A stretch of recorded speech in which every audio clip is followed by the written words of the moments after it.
In the heart of bustling Lagos, there stood an estate where life never slept. Children kicked footballs in dusty compounds, women hung clothes on rusty lines, and generators hummed their endless songs.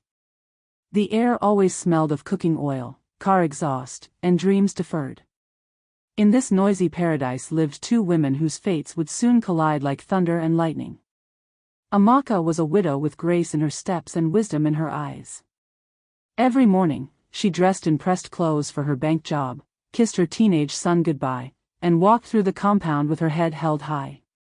Neighbors whispered with admiration, "That woman carries favor wherever she goes." But across the narrow corridor lived Madame Beezy, whose life seemed cursed by comparison. Her husband spent nights with other women, her children caused trouble in school, and bills piled up like mountains she couldn't climb. Each day, watching Amaka's quiet success felt like swallowing broken glass. Beezy smiled when they met, complimented Amaka's outfits, and acted like a caring sister. But behind those fake smiles, poison grew in her heart. She would lie awake at night, whispering to the darkness, "Why her? Why not me? Let's see how long her luck will last."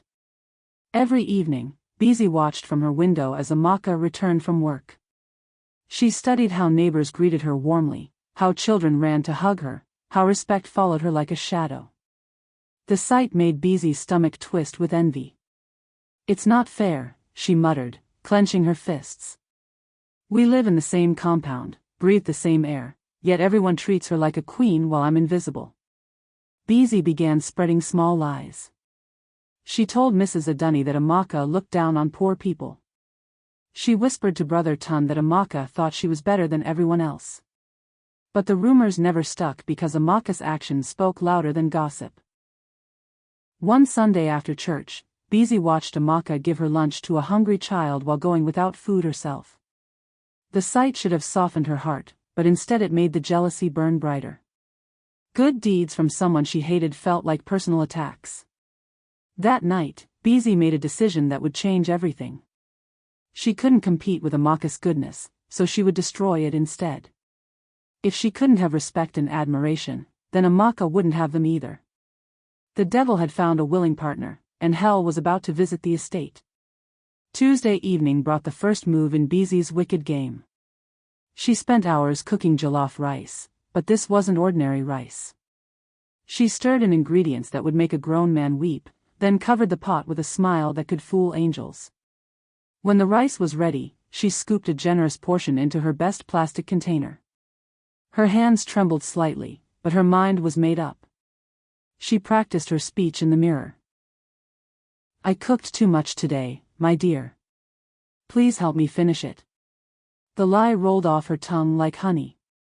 At 7 o'clock, she knocked on Amaka's door with the container in her hands and sweetness dripping from her voice.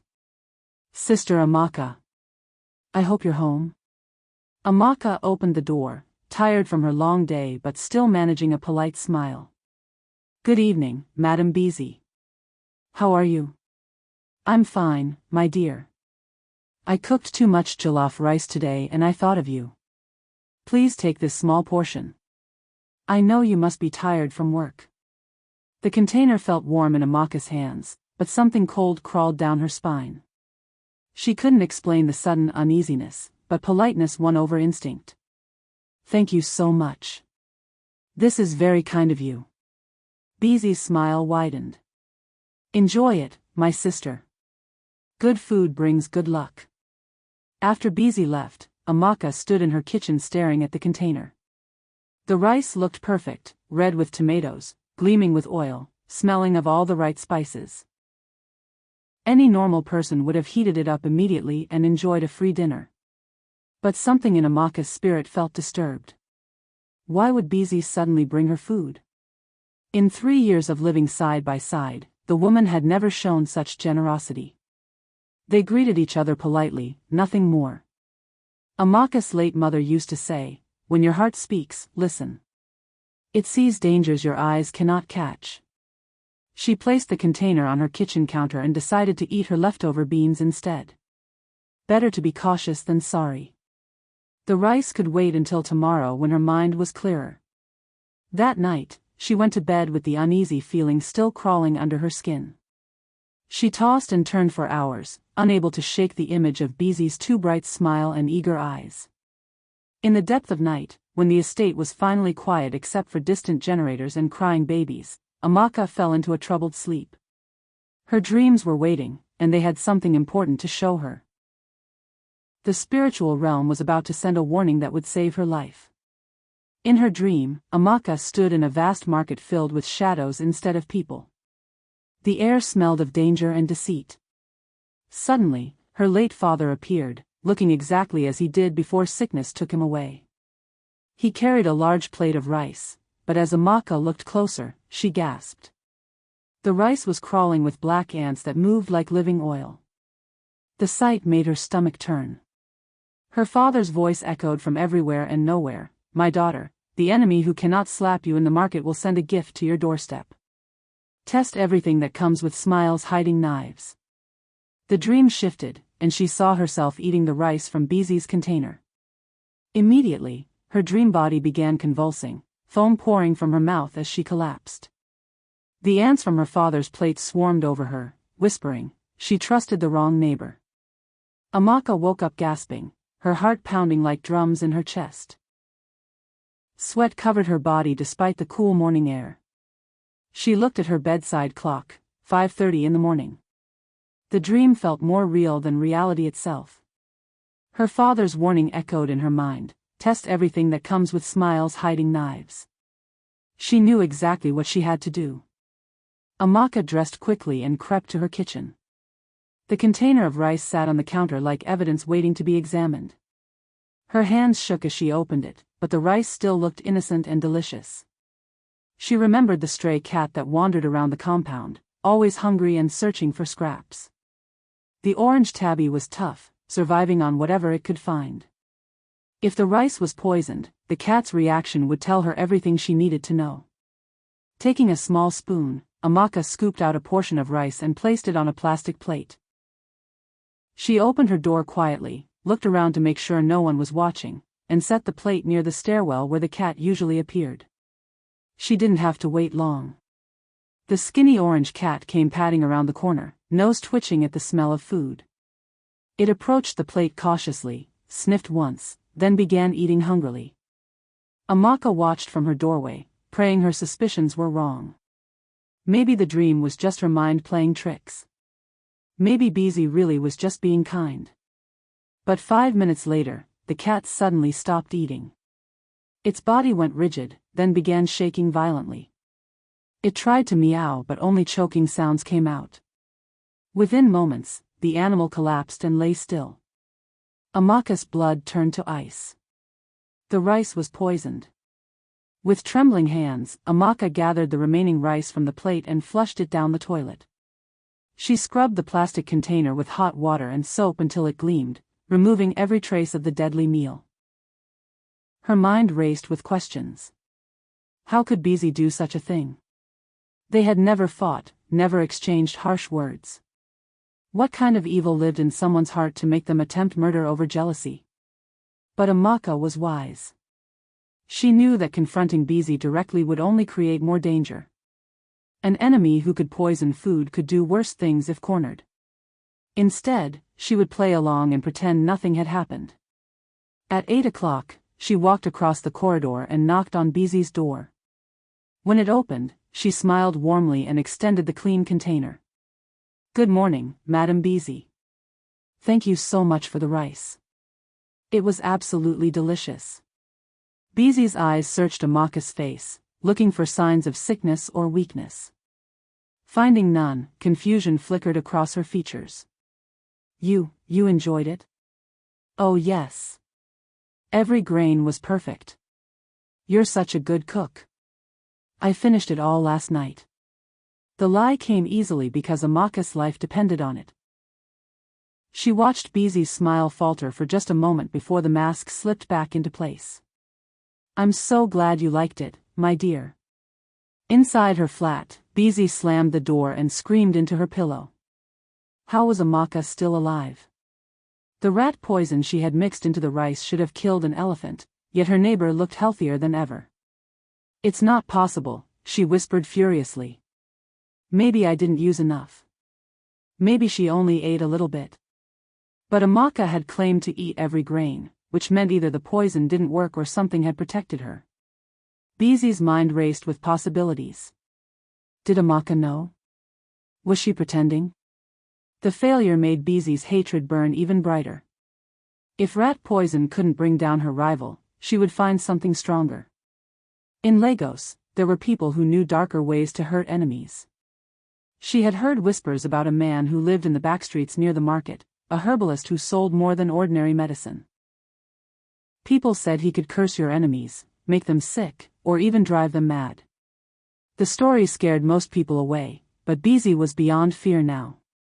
Her pride, her sanity, and her peace depended on destroying Amaka.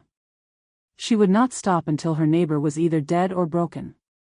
The devil's work had just begun, and Beezy was ready to pay any price for success. Thursday morning found Beezy on a rickety bus heading to the dangerous part of Lagos where decent people feared to go. The herbalist lived in a maze of narrow alleys where the sun never fully reached the ground and shadows had eyes. She found his shack wedged between a mechanic's workshop and a shrine decorated with bottles and bones. The smell of burning herbs mixed with something else, something that made her stomach queasy. But she pushed forward, knocked on the wooden door, and waited. The man who answered looked ancient, with cloudy eyes and tribal marks carved deep into his cheeks. His voice sounded like gravel mixed with honey. What brings a clean woman to my dirty doorstep? I need help with an enemy, Beezy whispered, looking around nervously. He gestured for her to enter. The room was darker than night, lit only by candles that cast dancing shadows on the walls. Strange objects hung from the ceiling, dried animals, twisted roots, and things Beezy didn't want to identify. Sit, he commanded, pointing to a wooden stool. Tell me about this enemy. Beezy poured out her story, her voice dripping with hatred and jealousy. The herbalist listened without interruption, nodding occasionally as if he had heard similar tales 1,000 times before. When she finished, he smiled, revealing teeth stained black with years of chewing bitter herbs. The herbalist disappeared into the shadows and returned with a small leather pouch tied with red string.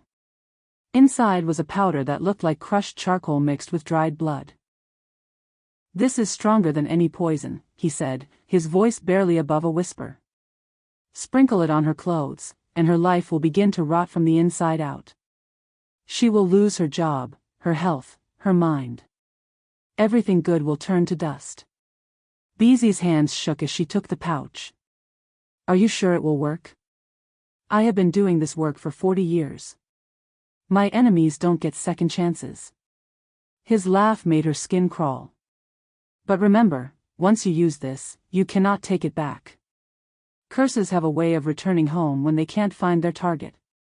The warning meant nothing to Beezy. All she could see was Amaka's downfall, her own victory, and the sweet taste of revenge. She paid the herbalist with money she couldn't afford to lose and clutched the pouch like a precious treasure. On the bus ride home, she planned her attack. Saturday was laundry day for most people in the estate. Women would hang their clothes on lines stretched across the compound. All she needed was a moment when Amaka left her washing unguarded. The curse would strike when Amaka's skin touched the poisoned fabric. Justice would finally be served. Saturday morning arrived bright and hot, perfect for washing clothes. Amaka filled her plastic basin with soap and water, then began scrubbing her work dresses with practiced efficiency. She hummed softly as she worked, unaware that evil eyes watched her every move. From her window, Beezy tracked Amaka's routine like a predator studying prey. She saw her neighbor hang the first batch of clothes on the line, then return inside to prepare the next load. This was the pattern every Saturday: wash, hang, until everything was clean and drying in the sun. Beezy waited until Amaka hung up her second batch and disappeared inside again. Her heart pounded as she grabbed the leather pouch and crept outside. The compound was quieter than usual. Most people were still inside eating breakfast or finishing their own laundry. She approached Amaka's clothesline with the stealth of a thief. The wet dresses hung innocently, dripping water onto the concrete below. Beezy's hands trembled as she opened the pouch and began sprinkling the dark powder over each garment. The powder clung to the damp fabric like hungry insects. She made sure every dress, every blouse, every piece of clothing was thoroughly contaminated. When she finished, she hurried back to her flat and watched from the window. Soon, Amaka would put on these cursed clothes and her perfect life would crumble. But someone had seen everything. Little Emeka, the 7-year-old son of the couple in Flat C, had been playing with his toy car behind the stairwell when Beezy began her dark work. His young eyes watched in fascination and growing fear as the woman sprinkled strange powder on his favorite neighbor's clothes. Emeka knew something was wrong. His grandmother had told him stories about wicked people who used dark powders to hurt others. The way Beezy looked around nervously, the way she moved like she was doing something bad, it all scared him. When Beezy disappeared back inside, Emeka abandoned his toy car and ran straight to Amaka's door. His small fists pounded urgently on the wood. "Auntie Amaka! Auntie Amaka! Open the door. I saw something bad." Amaka opened the door to find the little boy panting and wide-eyed with fear. "Emeka, what's wrong? What happened?" "Auntie, I saw Madame Beezy putting something on your clothes. She was shaking powder from a small bag onto all your dresses." Amaka's blood turned cold. The dream, the poisoned rice, and now this, Beezy was escalating her attacks. She knelt down to Emeka's eye level and spoke gently but urgently. "Show me exactly what you saw, sweetheart. This is very important." Emeka led Amaka to where he had been playing and pointed toward the clothesline. "I was here with my car when she came out." She looked around to make sure nobody was watching, then she went to your clothes. Amaka examined her wet garments hanging in the morning sun. They looked normal, but she knew evil often wore innocent faces. If Beezy had sprinkled poison powder on them, wearing the clothes could be deadly. "What did the powder look like?" she asked Emeka. "It was dark like charcoal, Auntie. And it smelled bad, like something dead." That confirmed Amaka's worst fears. This wasn't ordinary malice but something supernatural and dangerous. She had heard stories of herbalists who sold curses disguised as harmless powders. Without hesitation, she began pulling every piece of clothing from the line. The wet fabric felt heavier than usual, as if the evil had given it weight. She bundled everything into her washing basin and carried it back inside. Emeka followed her, his young face full of concern. "Auntie, what are you going to do?" "I'm going to protect us both," she said grimly. "And Emeka? Thank you for being brave enough to tell me. You may have saved my life." The little boy smiled proudly, not fully understanding the magnitude of what he had witnessed but knowing he had done the right thing. In her backyard, Amaka built a small fire in an old metal basin. The flames danced hungrily as she fed them with dried palm fronds and old newspapers.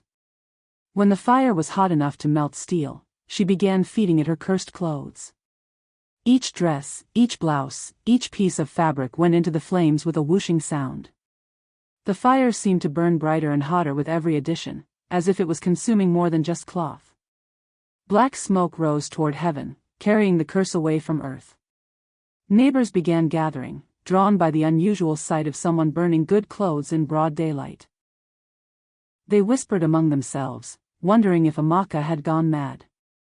"Sister Amaka," called Mrs. Adunni from the next building, "why are you burning your beautiful dresses? Those were expensive clothes." Amaka looked up from the fire, sweat glistening on her forehead. "Sometimes you have to destroy things to save your life." The cryptic answer only made people more curious, but Amaka offered no further explanation. She watched until every thread was reduced to ash, until nothing remained that could carry Beezy's curse back to her body. From her window, Beezy watched in growing fury.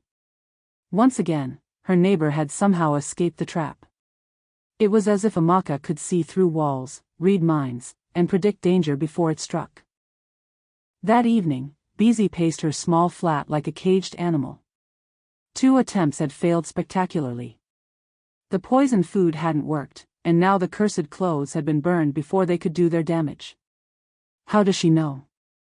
Beezy muttered to herself. How can she always stay one step ahead?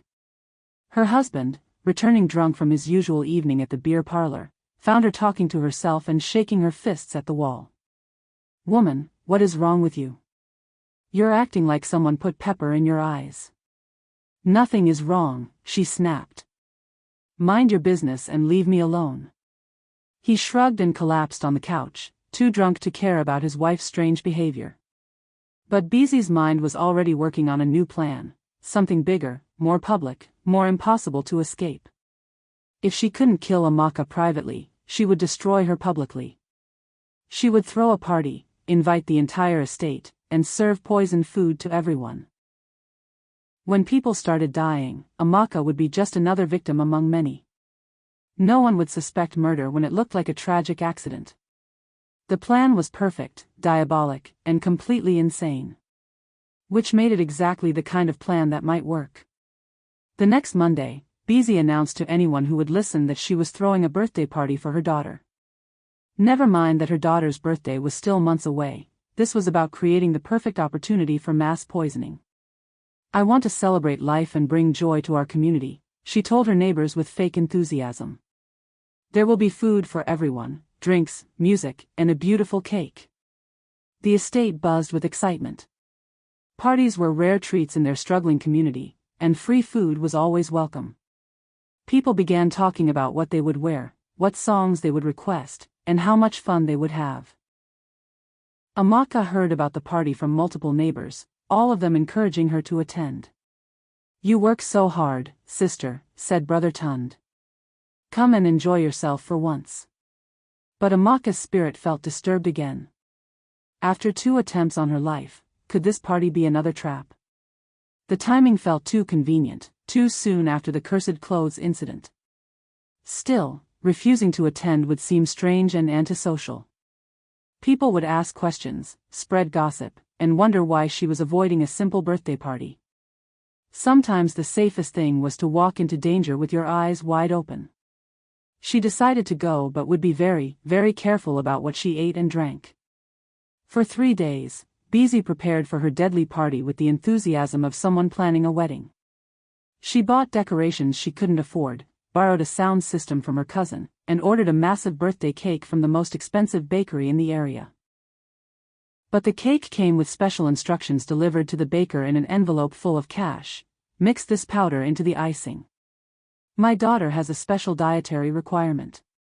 The baker, busy and unbothered by wealthy customers' strange requests, mixed the mysterious powder into the white buttercream icing without asking questions. The powder dissolved completely, leaving no trace of its presence except for a slightly bitter smell that was masked by vanilla extract. On Saturday evening, Beezy's flat was transformed into a party venue.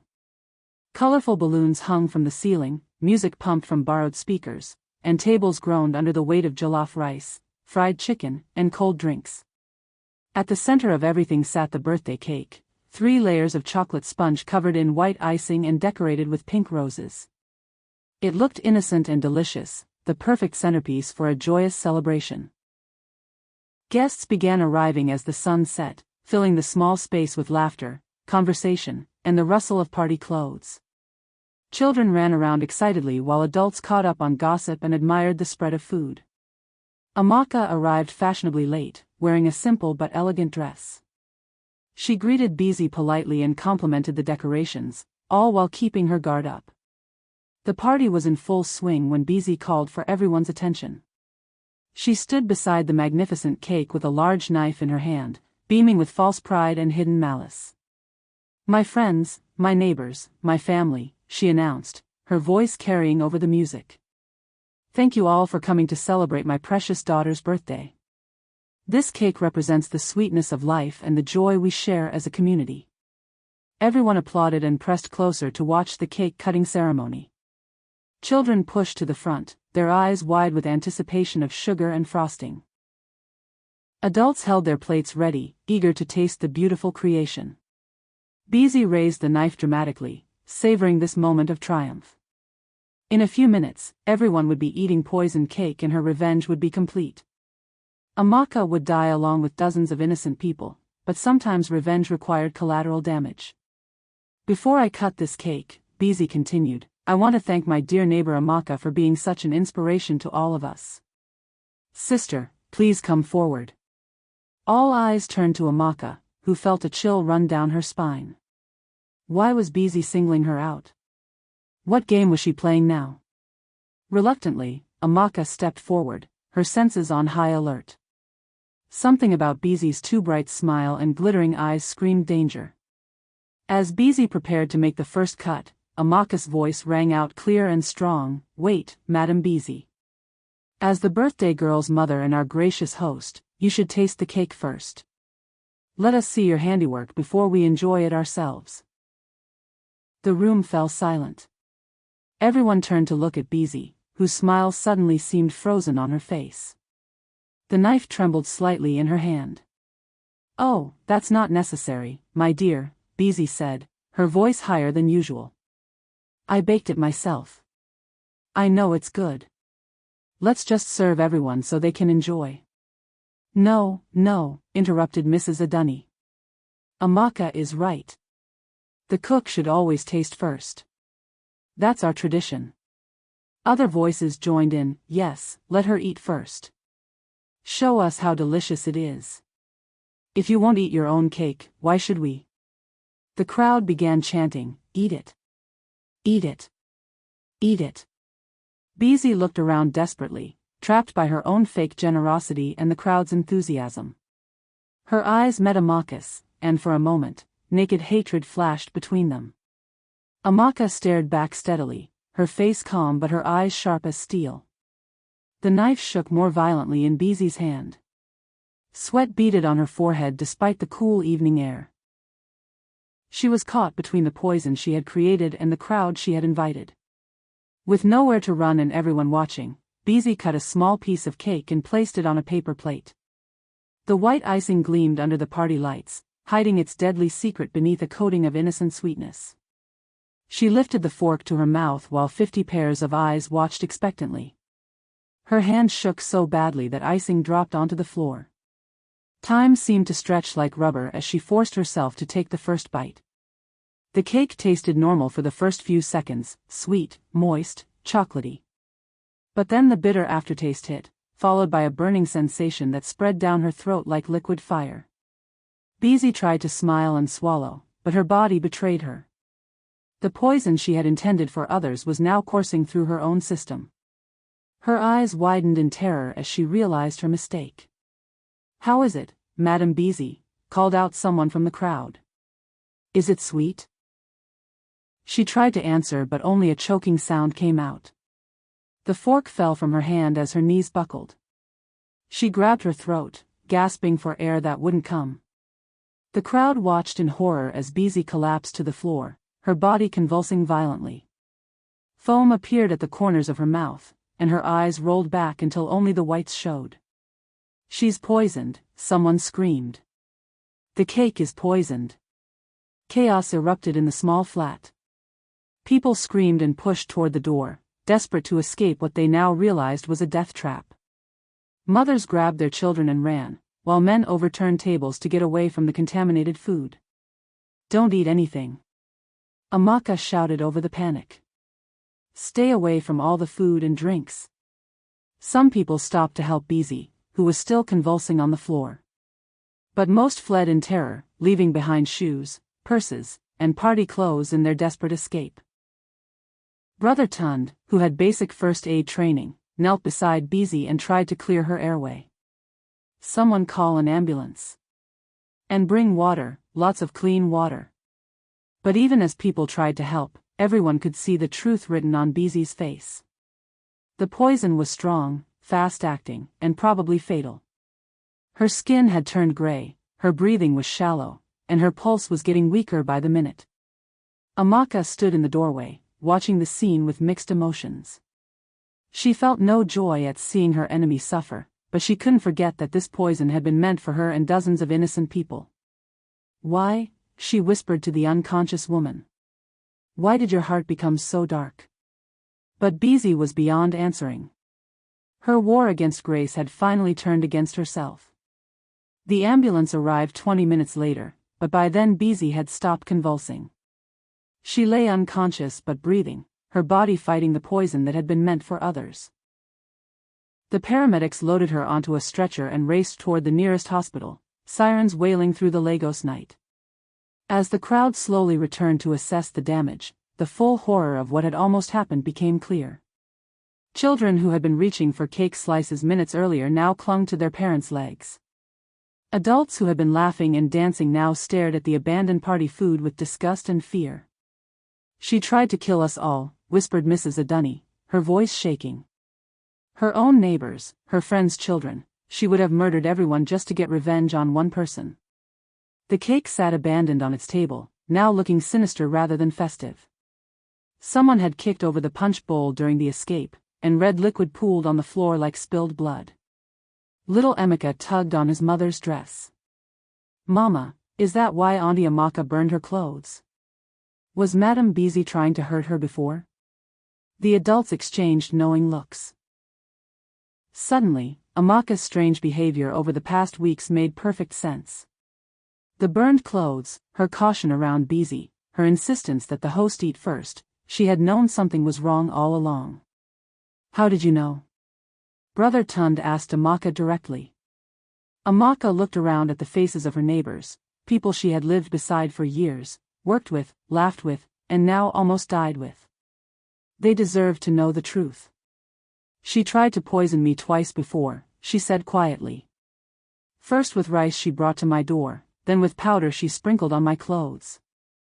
Each time, God warned me and showed me how to escape." Gasps echoed through the room as people processed this information.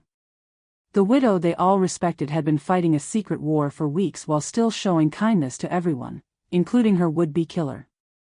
"But why didn't you report her to the police?" asked Mrs. Adunny. "Who would believe me without proof? And I hoped that if I didn't react, she would eventually stop. I never imagined she would try to kill innocent children just to reach me." The crowd murmured in agreement and amazement. They had witnessed something beyond ordinary human evil, a jealousy so deep it had transformed a neighbor into a mass murderer. "What happens now?" someone asked. An elderly man named Papa Joseph, who had lived in the estate longer than anyone else, stepped forward.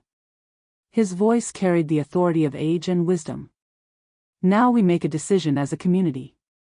Some evils are too great to forgive. Some people are too dangerous to live among decent families." The next morning, while Beezy lay unconscious in the hospital with doctors fighting to save her life, the estate held an emergency meeting. Every tenant was required to attend, and the agenda had only one item: what to do about Madame Beezy. Papa Joseph chaired the meeting with the gravity of a judge. "We have seen what this woman is capable of. She tried to murder her neighbor 3 times, and last night she nearly killed dozens of innocent people, including small children. This is not a case of temporary anger or a small dispute. This is evil." The evidence was overwhelming. Little Emeka testified about seeing Beezy poison Amaka's clothes. Several people had witnessed her suspicious behavior at the party. Most damning of all, she had collapsed after eating her own poisoned cake, proof that couldn't be argued or explained away. "If she recovers," Papa Joseph continued, "she cannot be allowed to return to this community. Our children are not safe while she lives among us. Our families cannot sleep peacefully knowing what she is capable of." The vote was unanimous. Whether Beezy lived or died, whether she went to prison or walked free, she would never again call this estate home. "Pack her belongings," Papa Joseph declared. "Change the locks on her flat. If she survives and tries to return, call the police immediately. Evil has been exposed, and we will not shelter it." That evening, as the sun set over Lagos and the estate slowly returned to normal, Amaka sat with her teenage son on their small balcony. They watched children playing football in the compound below, their laughter echoing off the walls like music. "Mama," her son said quietly, "how did you know to be so careful? How did you escape so many times?" Amaka smiled and pulled him closer. "My son, in this life, not every smile is genuine and not every gift comes from love. When someone shows you sudden kindness after years of indifference, ask yourself why. When your spirit feels uneasy, listen to that warning. And never, ever ignore your dreams when they try to protect you. She looked out at the compound where Beezy's flat now stood empty, windows dark and door sealed. Tomorrow, a new family would move in, hopefully people with clean hearts and good intentions. The most important lesson, she continued, is that jealousy is a poison that destroys the person who carries it. Beezy's hatred hurt no one more than herself. She lost her home, her health, her children's respect, and almost her life, all because she couldn't bear to see someone else blessed. As night fell over the estate, Amaka whispered a prayer of gratitude. She had survived because she had listened to wisdom, trusted her instincts, and remembered her father's warning: the enemy who cannot strike you openly will try with a gift. The lesson would spread through Lagos like wildfire, passed from neighbor to neighbor, mother to daughter, friend to friend. Watch this before you collect anything from your neighbor, it could save your life. If you loved this story, please do me a favor, like it and subscribe for more. Thank you.